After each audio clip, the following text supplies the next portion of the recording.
Olá, amigos. Aqui nós estamos para mais um curso completo de CSS, como é do nosso hábito. Nós vamos do básico ao avançado. Nesta aula de hoje, nós vamos falar de espaçamento, de margem, bordas e dimensões. Vamos ver depois o modelo de caixa, que deixo a explicação para mais tarde, no final do vídeo. Eu acho que esse vídeo vai ser muito longo, por isso é que nós vamos dividi-lo em algumas partes. Vamos ver como é que fica ao longo da apresentação. Se ficar muito longo, nós vamos dividi-lo em algumas partes. Então, primeiro nós vamos ver são as dimensões. E nós temos, de um lado, as propriedades usadas para as dimensões de um certo elemento em HTML e do outro lado nós temos os valores que esta propriedade pode receber. Por exemplo, temos a propriedade width, ele pode receber um tamanho. Quando dizemos de tamanho, é um número associado a uma unidade. Temos min width, ele pode receber também auto, né? O width ele pode receber auto. E o min width, ele recebe tamanho ou porcentagem. Assim como max width, ele pode receber o tamanho ou porcentagem, assim como também poder receber o none. None significa nós não temos nenhum tamanho, não temos também nenhuma porcentagem. Temos o height, que recebe tamanho, porcentagem alto. Temos o min height, que recebe tamanho, porcentagem. Temos o max height, que recebe tamanho, porcentagem none. E temos o line height, que recebe normal, um número ou tamanho ou ainda porcentagem. Vamos ao nosso editor de código de texto para que nós possamos entender muito bem isto. Agora eu acho que vamos começar a entender as nossas propriedades. Temos aqui os nossos elementos HTML que precisam ser selecionados por intermédio de seletores. Nós já falamos na aula passada quais são os principais seletores em HTML, ou as diferentes maneiras de selecionar os nossos elementos HTML para colocar neles uma formatação CSS, certo? Nós temos os elementos. Olá, vou pegar o elemento H1, vamos trabalhar nele e colocar todas as possíveis propriedades de dimensões. Vou apagar tudo isto neste caso. E vou colocar, pego o meu H1, vou colocar primeiro uma cor de fundo para que nós possamos ver muito bem. Temos background color pink. Vamos ver no nosso navegador como é que fica. Temos LV. Nós não definimos nenhum tamanho ainda para o nosso elemento H1. Como é um elemento em bloco, o H1 é um elemento em bloco. Depois nós vamos entender o que são elementos em linha e o que são elementos em bloco. O H1 é um elemento em bloco. Então, quando você coloca ele ocupa toda uma linha e todo o conteúdo que vem após o H1, ele se coloca abaixo do H1. Então, por isso é que nós temos, ao colocar um background color, nós podemos ver exatamente qual é o tamanho do nosso elemento. O nosso elemento ele está simplesmente ocupando toda a nossa tela. Vamos colocar nele uma dimensão, por exemplo.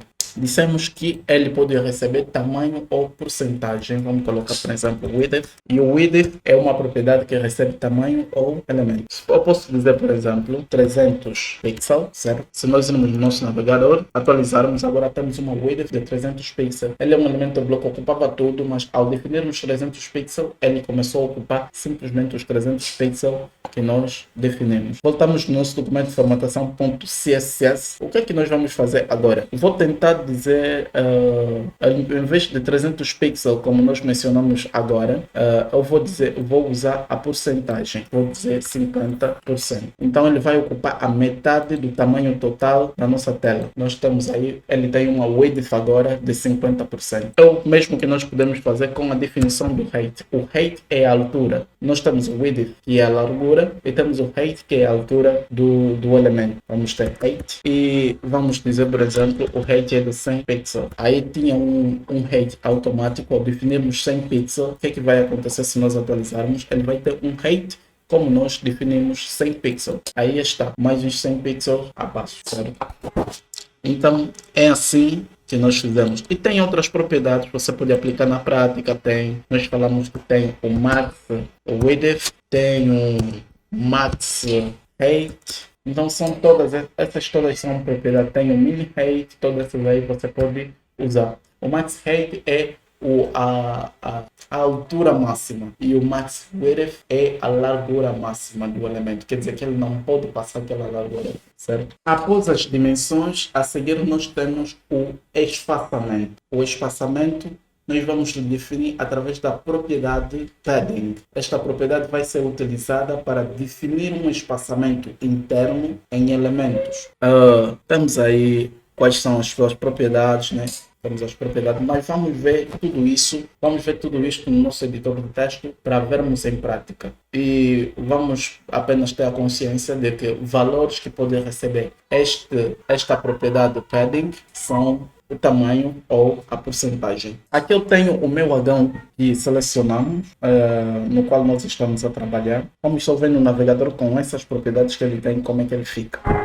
Ele está deste jeito. No navegador ele tem este formato. Agora, quando eu começar a aplicar nele o padding, por exemplo, nós vemos que ele está acima. No navegador tudo está acima. Quando eu começar a aplicar nele o padding, vou começar com padding top, padding top. Os pontos, vou dizer 25 pixels. O que é que vai acontecer ao aplicar 25 pixels de padding top? Quer dizer, vou colocar um espaçamento acima do nosso conteúdo. Ao atualizar, aí eu tenho ele recuando para baixo dando um espaço interno entre o conteúdo e a borda do elemento. Então ele coloca um espaço entre o conteúdo e a borda do elemento. Vamos colocar a próxima propriedade. Eu vou dizer padding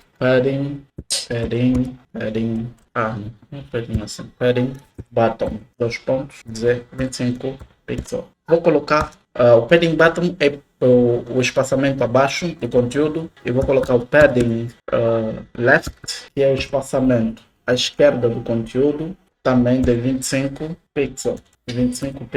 E vou colocar o espaçamento à direita do conteúdo, vou pelo padding right, 25 pixels. Agora, aqui no nosso navegador, ao atualizarmos, vamos ter um espaçamento entre o conteúdo e a borda do elemento à direita, à esquerda, cima e baixo. Aí nós temos, por exemplo, deixa eu só tirar o height para que seja bem visível. Vamos ter o nosso conteúdo centralizado. Olha o que acontece. Ao tirar o height, nós temos 25 para o lado direito, 25 para em cima e temos outros 25 à esquerda. Mas à esquerda nós temos mais espaço, por quê? Simplesmente porque nós temos um width de 50%. Se nós tirarmos o width de 50%, vamos ver como é que fica. Agora ele está completo. Com o padding que nós adicionamos, o elemento, lembrem-se, eu disse que é um elemento em bloco, então ele sempre ocupa. Se nós definimos o width dele, ele ocupa todo o espaço. O que mais que eu poderia fazer? Colocar aqui. Aliás, e tem uma forma abreviada de escrever. Aliás, em vez de ficar a repetir padding top, padding bottom e vamos colocar 25% de cada lado, nós podemos escrever simplesmente, vai ser a mesma coisa, a mesmíssima coisa, se nós escrevermos, por exemplo, simplesmente o padding e colocarmos 25 pixels. Isto aqui que eu coloquei embaixo é exatamente igual a todas essas quatro propriedades que estão aqui em cima. Então, se eu ir atualizar o meu navegador, vocês vão ver que nada vai mudar porque são as mesmas propriedades. Deixa até apagar isso. Posso apagar isto. E no meu navegador, se eu atualizo, nada muda porque são as mesmas propriedades. A seguir, nós temos a margem. A propriedade de margem, nós utilizamos a propriedade margem para que adiciona espaço após o limite do elemento, ou então após a borda do elemento, ou seja, é um espaçamento além do elemento em si. As propriedades que nós vamos usar para definir o margem são margin top, margin right, margin bottom e margin left. Os possíveis valores são tamanho, porcentagem ou alto. Vamos lá. Aqui no nosso navegador, vamos ver em prática como é que isto fica, como é que fica essa propriedade. Mas vou fazer o seguinte, vou adicionar uma width Vemos já o width, ele define as dimensões, né? São propriedades que definem dimensões. Normalmente a width, a largura do elemento. Vamos width, vou colocar 400 pixels, certo? Olha só, no meu navegador ele vai ficar texto. Eu tirei o fundo, não, esqueci o ponto e vírgula. Então, eu tenho ele neste tamanho. O que acontece quando nós começamos a adicionar margens? Então, vem aqui, vou adicionar margem. Vou adicionar margem top de 100 pixels. Vou adicionar margem bottom de margem bottom de 100 pixels. Vou adicionar margem left de 100 pixels. Vou adicionar 100 pixels em todos os 4 lados. E margem right 100 pixels. 100 pixels, ok? Agora, ao atualizarmos aí no nosso navegador, o que vai acontecer? Vai haver espaço além do elemento, não dentro do elemento como acontecia com padding, mas além do elemento. Verifica o que acontece, eu vou atualizar e tenho espaços aqui de 100 pixels. E esta propriedade eu posso simplesmente também escrever, por exemplo, eu deixo ele margem, 100 pixels. É a mesma coisa com o que nós acabamos de fazer atrás. Eu atualizo e aí tenho sempre 100 pixels de cada lado. 100 pixels de cada lado. Agora, o que acontece, por exemplo, quando eu colocar margem ao auto? Quando eu coloco margem auto, ele centraliza o elemento. Ao colocar auto, ele coloca ele no meio. Centraliza o elemento. Ele dá uma margem à esquerda e à direita equivalentes. Então, quando quisermos centralizar um elemento, nós podemos utilizar margem auto. Mas antes de utilizar margem auto, você tem que definir a width do elemento. Agora, vamos ver as propriedades usadas para definir a borda. As bordas, eu acho que isso tinha que vir numa outra